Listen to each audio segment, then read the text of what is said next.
Trump. Robert Valencia es un periodista y analista muy reconocido, muy respetado, trabaja para la red Conectas ORG, la organización de periodistas internacional, transnacional, es comentarista en canales muy importantes como France 24, Univisión, CNN. Robert, un gusto saludarte, gracias por atendernos hoy domingo en Sala de Prensa Blue. Y la primera impresión, cuando dice Andreina, termina la convención demócrata, estamos a las puertas de la convención republicana. Hoy, la fotografía que se puede tomar de la política en Estados Unidos, ¿qué imagen muestra? Muy buenos días.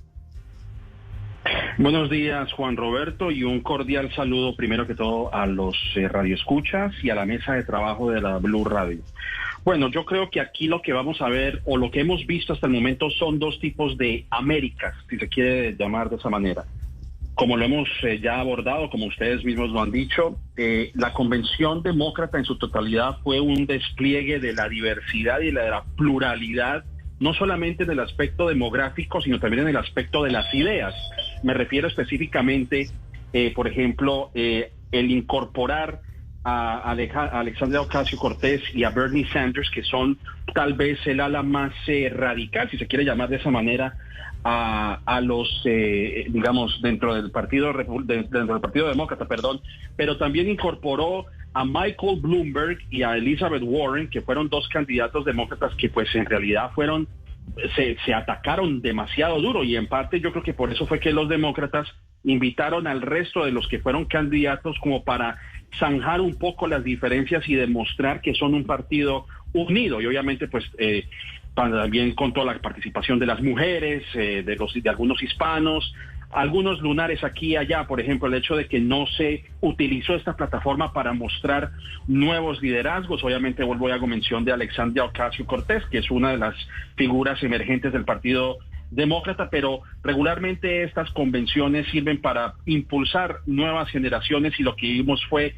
un despliegue de la vieja guardia de los demócratas. Ahora, en cuanto a los republicanos, sí, como ustedes lo acaban de mencionar, estamos esperando qué es lo que van a decir ellos, pero yo creo que ya tenemos un abrebocas de lo que va a ser. Primero, los republicanos van a invitar a personalidades como esta pareja de Missouri, que si ustedes recuerdan, fueron los que sacaron armas desde su conjunto cerrado a manifestantes negros en ese estado, y obviamente a ellos se les presentaron cargos por haber mostrado esas armas y amenazarlos con dispararles. También van a invitar a una figura conocida aquí en Estados Unidos, que es un empresario que se hizo famoso por la fabricación de almohadas.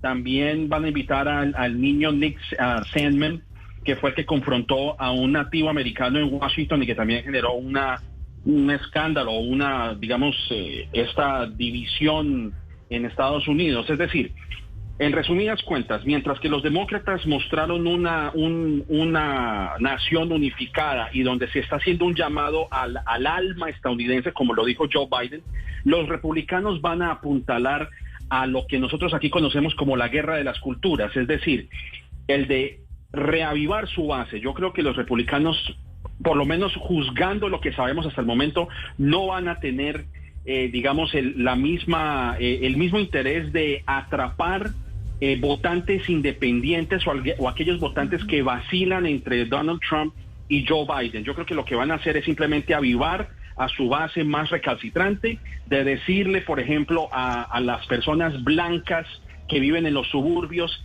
que con Donald Trump ellos están más protegidos que teniendo a Joe Biden como presidente, porque bueno, obviamente van a hacer uso del miedo, que es básicamente lo que ha venido haciendo Donald Trump en los últimos días, incluso de cara a lo que fue la Convención Nacional Demócrata. Robert, precisamente sobre esto que usted habla pues un candidato que emociona, Donald Trump emociona a su público, pues agita sus bases con este estilo tan confrontacional. En cambio, Joe Biden, como sabemos, es una persona pues más tranquila, más reposada, que de cierta manera representa el status quo, pero en un momento en el que Estados Unidos está en una crisis como el que se encuentra en este momento, económica, social, política, ¿no es Joe Biden de pronto una opción para precisamente ese público que está en la mitad, de los independientes, los indecisos, que están esperando un poquito más de estabilidad?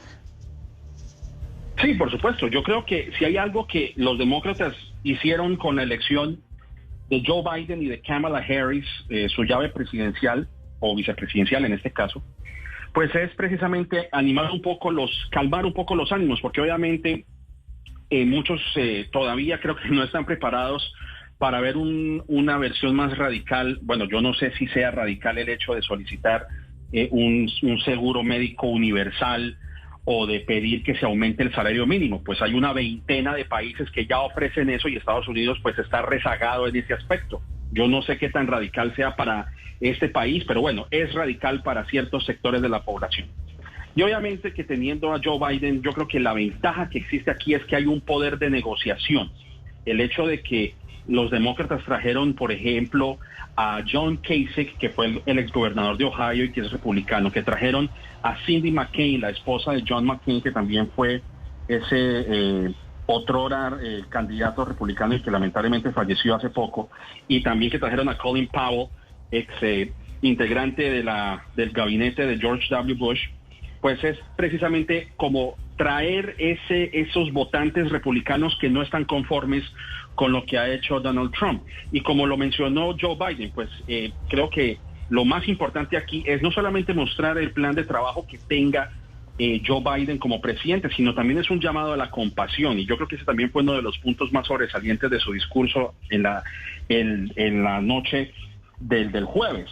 Porque yo creo que si hay algo de lo cual carece Donald Trump es la compasión. No tuvo compasión, no la ha tenido, lamentablemente. Prefirió jugar a la política con un virus que no conoce de políticas, y en vez de utilizar la plataforma de sus ruedas de prensa diarias, lo que hizo fue utilizarla más bien, en vez de apaciguar y de calmar los miedos y las angustias de los estadounidenses, lo hizo simplemente para atacar a los medios de comunicación e impulsar sus propios intereses con conspiraciones, con teorías de conspiración y quién sabe qué otras cosas más. Entonces yo creo que con Joe Biden por lo menos está la seguridad de que hay que rezar las heridas del país que han surgido de esos 3 años y medio, que es importante recuperar la economía porque son 30, 40 millones de personas sin empleo, más de 170,000 muertos y 5 millones de infectados, y obviamente estamos en una situación bastante difícil. Yo que me encuentro en la ciudad de Nueva York, tal vez Nueva York fue de las ciudades que peor recibió los embates de este virus. Entonces, me parece que lo que está tratando de hacer Joe Biden es primero llamar a la conciliación, pero obviamente en los próximos meses veremos un debate entre ambos candidatos, y en donde ya creo que ahí se tiene que mostrar con un poco más de detalle este plan de trabajo que vamos a ver si beneficia a los estadounidenses de cara a noviembre. Robert, y hay otro elemento, y es que dicen, o una de las críticas que se le hace a Biden es que él no moviliza mucho a la gente joven, como de pronto sí hace una Alexandria Ocasio-Cortez, o como inclusive hizo Bernie Sanders en su precandidatura. Sin embargo, en un momento de agitación racial, con todo este tema de Black Lives Matter, que por supuesto también crea, digamos, un espaldarazo de alguna manera a la línea de acción del Partido Demócrata, ¿no cree que eso también por el momentum puede ayudar a la candidatura de Joe Biden? Sí, en eso estamos totalmente de acuerdo. Bueno, hay que ser honestos. Yo creo que Joe Biden no es tal vez la figura que avive las masas como lo hacía, por ejemplo, Barack Obama. Obviamente hay que decir que Joe Biden surgió precisamente por el impulso de la presidencia y de su participación como vicepresidente durante las dos administraciones de Barack Obama. Y de hecho las dos figuras más sobresalientes en la convención, por lo menos en los discursos, fue Barack Obama y Michelle Obama. O sea que los demócratas todavía conservan esos años en los cuales Barack Obama se mantuvo en el poder. Pero yo creo que la gente no va a votar por Joe Biden por ser Joe Biden. Van a votar por Joe Biden porque no es Donald Trump. Y yo creo que esa va a ser uno de los puntos de las preferencias en los votantes. Es decir, yo creo que si vamos a ponerlo de esta manera, vendría a ser como el menor de los males, porque de todas maneras sí, hay gente que no está de acuerdo o no le apetece mucho la candidatura de Joe Biden porque representa el establecimiento. Representa esa vieja maquinaria de Washington. De cierta manera, Kamala Harris también representa eso, porque si hay algo que a ellos se les puede criticar, que yo creo que es uno de los puntos débiles de esta candidatura demócrata, es el récord que ellos tienen frente precisamente la justicia criminal que ha afectado a los afroamericanos, porque Kamala Harris y Joe Biden fueron muy recalcitrantes respecto a la encarcelación de muchas personas de color y que obviamente llevó incluso a que pagaran condenas por delitos menores. Entonces, yo creo que ahí es donde ellos tienen que entrar, digamos, hacer un acto de evaluación y de decir, bueno, ¿cómo podemos mejorar este aspecto? Que yo sé que a la hora de entrar en un debate, pues se lo van a recalcar, se lo van a recriminar a ambos candidatos. Pero yo creo que, como vuelvo y menciono, con Biden por lo menos existe la posibilidad de una negociación. Me refiero específicamente en el tema del sistema criminal aquí en Estados Unidos, donde se habla de desfinanciar la policía, y cuando hablo de desfinanciar me refiero a tomar alguno de los fondos que superan los miles de millones de dólares aquí en Estados Unidos y hacer una inversión de ese dinero en las comunidades más afectadas, como son las comunidades hispanas y las comunidades afroamericanas en las grandes urbes estadounidenses. Entonces, creo que aquí lo más importante es la capacidad de maniobra y de negociación, y de que Joe Biden tiene esa habilidad de discutir temas importantes tanto con demócratas como con republicanos, cosa que no sucede con Donald Trump, porque si hay algo que han dicho los reportes es que Nancy Pelosi, que es la figura más importante de los demócratas en el Congreso, no se hablan desde hace meses, ni Nancy Pelosi ni Donald Trump. Entonces no hay ningún tipo de negociación. En cambio, con Joe Biden se abre esa posibilidad, y yo creo que ese va a ser uno de los puntos más importantes a medida que nos acerquemos a la fecha de las elecciones. Tal vez una pregunta final, Robert, muy rápida, agradeciendo su gentileza con nosotros y hablando de esas fortalezas y debilidades, y de que va a ser una campaña feroz, como todas las campañas políticas, pero esta va a ser terrible. Le van, por ejemplo, a sacar a relucir, Trump podrá utilizar, claro, tienen casi la misma edad, pero uno ve mucho más frágil a Biden que a Trump en materia de semblante. Perdóneme que el tema puede parecer superficial, pero en Estados Unidos también se utiliza eso. Bueno, en Colombia alguna vez un candidato lo hizo Santos cuando criticó a Antanas Mocus. En el caso de Biden se puede utilizar eso, incluso hay rumores de que está enfermo. Bueno, esa es una muy buena pregunta, y yo creo que Joe Biden el jueves dio tal vez uno de los discursos, si no el discurso más importante de su carrera política, punto. Y una de las preocupaciones era precisamente eso. Yo creo que Joe Biden, parte de la razón por la cual no, digamos, genera tantas pasiones como lo ha generado o lo genera Barack Obama, por ejemplo, es precisamente sus deslices lingüísticos y sus gazapos idiomáticos. Y de hecho los republicanos le han sacado eso en cara. Pero también hay que ver que Donald Trump no es la persona más elocuente, y yo creo que eso está más que documentado, que es una persona que no sabe desilvanar una conversación y merodea lingüísticamente y no se le entiende realmente lo que quiere decir. Termina siendo un desbarajuste lingüístico de igual manera. Así que yo creo que vamos a ver eso precisamente, vamos a ver cómo se desempeñan ambos, pero por lo menos Joe Biden mostró coherencia, mostró un mensaje claro, conciso, donde no hubo esos gazapos y esas salidas en falso, que bueno, obviamente él ha tenido esa característica en los últimos meses, y yo creo que aquí es donde, digamos, refuerza un poco esa seguridad entre los demócratas. Muchos estaban preocupados, pero el discurso que dio el jueves en la noche, para mí fue un discurso claro, fue un discurso conciso, donde mostró compasión, donde de cierta manera describió superficialmente su plan de trabajo, y no este tipo de discursos que da Donald Trump, que son discursos sin sentido realmente. Y no lo digo por no ser yo no soy ni demócrata ni republicano, simplemente me remito a los hechos, y pues obviamente Donald Trump no es precisamente el orador por excelencia como lo es Barack Obama, por ejemplo. Recogiendo un poco de la pregunta de Juan Roberto, pero hacia otro aspecto, no podrían también utilizar, que es una carta que creo que no se han jugado, el tema de las acusaciones de acoso sexual o de abrazos y besos inapropiados que muchas mujeres han esbozado en contra de Biden? Sí, exactamente. Y yo creo que por eso es que ambos candidatos, digamos, no generan esas mismas expectativas, pero estoy completamente de acuerdo. Obviamente Joe Biden ha sido acusado de, digamos, ¿cómo se dice?, de posturas y de comportamientos poco aceptables, ¿no? Pero bueno, obviamente si hacemos una comparación, bueno, Donald Trump realmente pues tampoco es la persona que tenga una autoridad moral para señalar eso, por las razones que ya sabemos. Sí. Yo lo que considero aquí es que obviamente yo, sin querer pasar por alto ese tipo de situaciones y de comportamientos, porque yo creo que en los tiempos del Me Too, como ustedes lo conocen, pues ese tipo de comportamiento de un hombre hacia una mujer es completamente inaceptable, independientemente del cargo que se ocupe.